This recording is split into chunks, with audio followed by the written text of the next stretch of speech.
Hi வணக்கம் மக்களே. Tea coffee குடிச்சிட்டிங்களா? என்ன பண்ணிகிட்ருக்கீங்க? நானும் இப்போ தான் டீ குடித்தேன். லேட்டாக தான் எழுந்திரிச்சு இன்னைக்கு. கொஞ்சம் உடம்பு சப்போர்ட் இல்லாத லேட்டாக எழுந்திரிச்சேன். அது நமக்கு எப்போ இருக்கிறது தான். இன்னைக்கு புதுசாக வரப்போதா? அவளை எதுவும் இல்லை. சரி பார்ப்போம், கடவுள் எப்படியெல்லாம் நமக்கு ஒரு வழி விடுவாரா இல்லை விடமாட்டாரா அப்படிங்கிற ஒரு யோசனை இருக்குதுல்ல. பார்ப்போம். எதுக்குமே நம்ம ஒரு பொருளுக்கும் ஆசைப்படக்கூடாது, அடுத்தவங்களுடைய மனசையும் கெடுக்கக்கூடாது. இத்தனை வருஷத்தில் எல்லாம் தெரிஞ்சிருந்தும் என் மனசு திரும்பவும் போய் அன்புக்காக அலைபாயுது. என்ன பண்ண முடியும்? அதை நம்ம கட்டுப்படுத்த முடியல. மனசு வேறு, மைண்டு வேறு வேலை செய்யும். மைண்டு சொல்கிறத கொஞ்சம் வரைக்கும் மனசு கேட்கும். அதுக்குண்டான பவர்ஃபுல் அதுக்கு இருக்கும். மனசுக்கு உண்டான பவர்ஃபுல் அதுக்கு இருக்கும். மனசுனா இதயம். என்ன பண்ணுறது முடியல. சென்னையோடு போகிறதுக்கு முடியாத சூழ்நிலை. என்ன காரணம் அப்படின்னா, பூனைக்குட்டி 2 சொன்னேன்ல.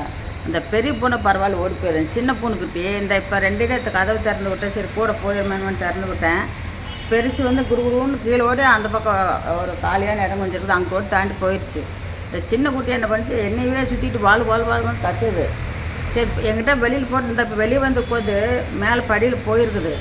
கொஞ்ச நேரத்தில் வால் கத்திட்டு வரும். யாரோ ஒருத்தர் கூட வேறு. ரொம்ப முடியல அந்த பூனைக்குட்டி வச்சுட்டு.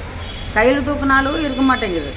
அது ஃப்ரீயாக விட்டுறணுங்குது. அது படுத்தாலும் கிட்ட போய் தொடக்கூடாதுங்குது. இந்த மாதிரி பண்ணிகிட்டு இருக்குது. பஸ்ஸில் கொண்டு வர மாதிரி தான் சின்ன குட்டி கொண்டுட்டு போயிடுவேன். பஸ்ஸில் கொண்டு வர அளவுக்கு அது இருக்காது. கற்று பயங்கரமாக. அந்த கத்துறப்ப பஸ்கார என்னைய போமா நீயும் பூனைக்குட்டி ஓடி போயிரு அப்படின்ட்டுருவான். டிக்கெட் எடுத்தாலும் விட மாட்டாங்க. அது என்ன பண்ணுறது எனக்கு ஒன்றும் புரியல. நான் போகக்கூடாது அப்படிங்கிற மென்டாலிட்டி இல்லை. அது பூனைக்குட்டினால என்னால் அது என்ன பண்ணுறதுன்னு கூட தெரியல. இன்னொன்று எங்கள் சித்தப்பா வர சொன்னார். பார்த்துக்கிறேன் சாமி வா அப்படின்னாரு. அவர் ஏதோ முடியல, ஒரு டென்ஷனில் அவர் சொல்கிறாரு. அப்புறம் என்னாரு, வெயிலும் காற்று ரொம்ப அதிகமாக இருக்குது, நீ இப்போ வர வேண்டாம், அடுத்த மாதம் வா அப்படின்னாரு. சரி அவரையும் போய் பாட்டு வரணும். போனால் எல்லாம் போயிட்டு வரலாம் ஜாலியாக. நமக்கு போகிறத பற்றி அதெல்லாம் பிரச்சனை இல்லை. ட்ரெயினில் போக வரைக்கும் ஓகே, நல்லா போயிடுவேன். அங்கே பஸ்ஸில் போய் அங்கிட்டு இங்கிட்டு சுற்றி ஏதாவது வேலையில் போய் பார்க்குறது ரொம்ப கஷ்டம். அதுதான் என்னால் முடியல. கடவுள் ஏன்னா திறமை கொடுத்துருக்காரு, பேச்சாற்றலாம் கொடுத்துருக்குறாரு. ஏதோ எப்படி பேசுகிறேன்னு தெரியுது. அதுலேயும் சில ஏதோ அப்பப்போ வலிக்கு விழுகிற அது ஒரு பக்கம் இருக்கட்டும். டேலண்ட்டை கொடுத்துங்கோட எனக்கு மனசில் ஒரு இதை கொடுக்கல. என்னென்னா ஒரு தைரியம் இருக்குது. அது தைரியம் சொல்லக்கூடாது. எனர்ஜி இல்லை உடம்புல. வேறு இந்த இதுக்கு எந்த ஒரு காரணமும் இல்லை. எனர்ஜி இருந்திருந்தால் எனக்கு நிறைய வேலை பெண்டிங்கில் இருக்குது. அதெல்லாம் போய் பார்த்துருப்பேன். நேற்று சாயந்தரத்துக்கு அந்த கோயிலுக்கு போய் அப்படி சாமி கோயிலுக்கு போய் கும்பிட்டு, வெங்கடேஸ்வரா சாமி அது மலை மேலே இருக்குது, நல்லா செம்மையாக கட்டிட்டான்னு சொன்னாங்க. அங்கே போயிட்டு வரலாமான்னு பார்த்தப்போ அந்த சாயந்தரத்துக்குள்ளே செம்மையாக வேர்த்து மழை வர மாதிரி இருந்ததா. சரி வேண்டாம் அப்படின்னு நின்றுட்டேன். இந்த இப்போ கூட பாருங்க வேர்க்குதா. அவ்வளோ ஒரு வேர்வை எதுக்கு வருதுன்னு தெரியல. அந்த டேப்லெட் போடுற ஹீட்டு பயங்கரமாக வேர்க்குது. முடியுமா? என்னடா வாழ்க்கை எங்கடா போய் யோசிக்குதுன்னு நினச்சிக்கிட்டு இருக்கிறேன். கந்தரகோலமாக இப்படிலாம் போகுமான்னு ஒரு ஐடியாவோடு வருது எனக்கு. நினைக்கிறேன் என்னடா இப்படியெல்லாம் ஒரு வாழ்க்கை போய் இந்த வயசில் இன்னுமே இப்படி கஷ்டப்படணுமா அப்படின்னு ரொம்ப ஃபீல் பண்ணுறேன். ஒன்று மட்டும் இந்த அலர்ஜி வேறுங்க. இந்த சொரிஞ்சிட்டு கிடக்கணும் பாருங்கள். இது வேறு இதுக்கு டேப்லெட் இல்லை. இப்போ தேர்ந்துருச்சு, மெடிக்கலுக்கு போகணும். இது இந்த டேப்லெட் இல்லை, சுகர் டேப்லெட் தேர்ந்துருச்சு, மெடிக்கலுக்கு போகணும். இன்னும் 4 நாள் போச்சுன்னா அது சைக்காலஜி டேப்லெட் தேர்ந்துடும். அதுக்கு முன்னாடி ஓடணும். என்ன பண்ணுறது என்னன்னே எனக்கு ஒன்றும் புரியுமா. நீ ஏன்டா இப்படியெல்லாம் ஒரு பொழப்பு ஓடுறான்னு தோணுது. என்ன பண்ண முடியும்?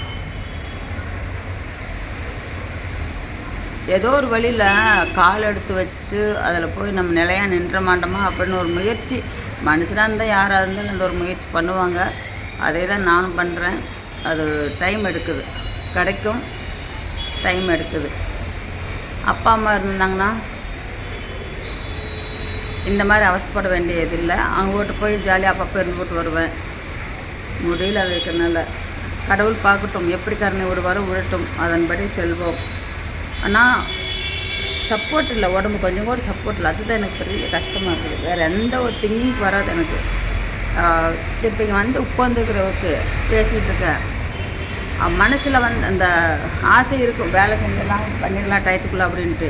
ஆனால் உடம்பு ஒத்துக்க மாட்டேங்குது. அந்த ரத்த சோகைன்னு சொல்லுவாங்க பாருங்க, அந்த மாதிரி ரத்த சோகை வந்து ரொம்ப ஒரு மாதிரியா அதை சொல்லக்கூட முடியல எப்படின்ட்டு. படுத்துக்கலாம் அப்படின்ட்டு தோணுது, ஒன்றும் பண்ண முடியல. யாருக்கிட்ட போய் என்னுடைய வேதனை நான் தான் பார்த்துக்கணும். புள்ள இருக்குது, குட்டி இருக்குது, அவங்க பார்ப்பாங்க இவங்க பார்ப்பாங்கலாம் கிடையாது. நம்ம உடம்பு நம்ம மட்டும்தான் பார்த்துக்கணும். ஒருத்தர் நம்பி ஐயா அவங்க பார்த்துக்குவாங்க அப்படிங்கிறதெல்லாம் சும்மா வாய் பேச்சுக்கு வேணால் சொல்லிக்கலாம். யாரும் வந்து நம்மளை பார்க்கவும் மாட்டாங்க. ஒரு இங்கேயே இருக்கட்டும், தெரிஞ்சவங்களாக இருந்தாலும் ஒரு 10 பைசா கொடுத்தா தான் அன்பாக பேசி வர்றாங்க. இல்லைன்னா அவங்களும் கூட பேச மாட்டாங்க, அன்பாக ஓடிடுறாங்க. எல்லா பணத்தில் தாங்க இருக்குது, ஒன்றும் பண்ண முடியாது. நன்றிங்க, மறுபடியும் பேசுகிறேன் நான்.